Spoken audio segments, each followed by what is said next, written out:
So கடவுள் வந்து பிரச்சனை கொடுக்குறாரு, கடவுள் வந்து எனக்கு லைஃப்பில் வந்து இது பண்ணுறாரு, கடவுள் ரொம்ப டார்ச்சர் பண்ணுறாரு அப்படின்னு எல்லாரும் சொல்லுவோம்.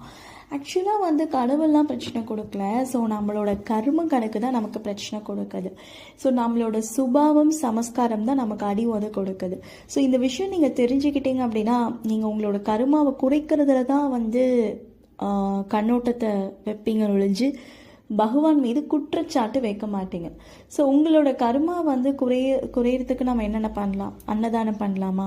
கிடையாது. தான தர்மம் கிடையாது. ஸோ இதெல்லாம் வெளிப்புற விஷயங்கள். இதெல்லாம் பண்ணுங்க, நான் பண்ண வேணாம்னு சொல்லலை. ஸோ மெயினாக உங்கள் குணத்தை நீங்கள் மாற்றிக்கணும், உங்கள் அகங்காரத்தை ஒழிக்கணும், பேராசை பெருநஷ்டம், பேராசையை குறைக்கணும். ஸோ ஆத்மா தன் சுய தர்மத்தில் நிலைச்சி அந்த உணர்வில் இருக்கும் பொழுது நல்ல காரியங்கள் எது, கெட்ட காரியங்கள் எது பகுத்தறிய முடியும். ஸோ அப்போ நல்ல காரியங்கள் செய்யும் போது கர்மா குறையும், கெட்ட காரியங்கள் வந்து விடுதலை ஆகும் போது கர்மா குறையும். அது பண்ணிட்டு நீங்கள் தான தர்மம் பண்ணீங்கன்னா அது ஒரு நல்ல விஷயம். பட் உங்கள் குணம் மாற்றிக்காமல் நீங்கள் என்னதான் சர்வீஸ் பண்ணாலும் அது குப்பைக்கு சமமானது. ஸோ அதனால தான் நிறைய பேர் ரொம்ப கஷ்டப்படுறாங்க.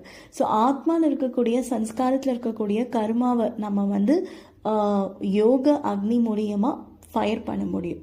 ஸோ அந்த ஆத்மாவில் இருக்கக்கூடிய பாவங்கள் அழிஞ்சிட்டாலே போதும், ஆத்மா தங்கம் போல் ஜொலிக்க ஆரம்பிக்கும். ஆட்டோமேட்டிக்காக உங்களுக்கு ஹாப்பினஸ் அப்படிங்கிறது கிடைக்கும். பிகாஸ் ஹாப்பினஸ் அப்படிங்கிறது உங்கள் சோலில் தான் இருக்குது. ஸோ அதான் சொல்லுவாங்க இல்லையா, உனக்குள்ளேயே அமைதி, உனக்குள்ளேயே அன்பு, உனக்குள்ளே எல்லாம் இருக்குது. எல்லாமே ஆத்மாக்குள்ளே இருக்குது. ஆனால் கடவுள் மட்டும் கிடையாது. அது தப்பாக புரிஞ்சுட்டாங்க. ஸோ ஆத்மாக்குள்ளே இருக்கக்கூடிய குணங்களை தட்டி எழுப்புறதுக்கு பேர் தான் இந்த Raja Yoga meditation. So learn soon Raja Yoga meditation. Thank you for வாட்சிங்.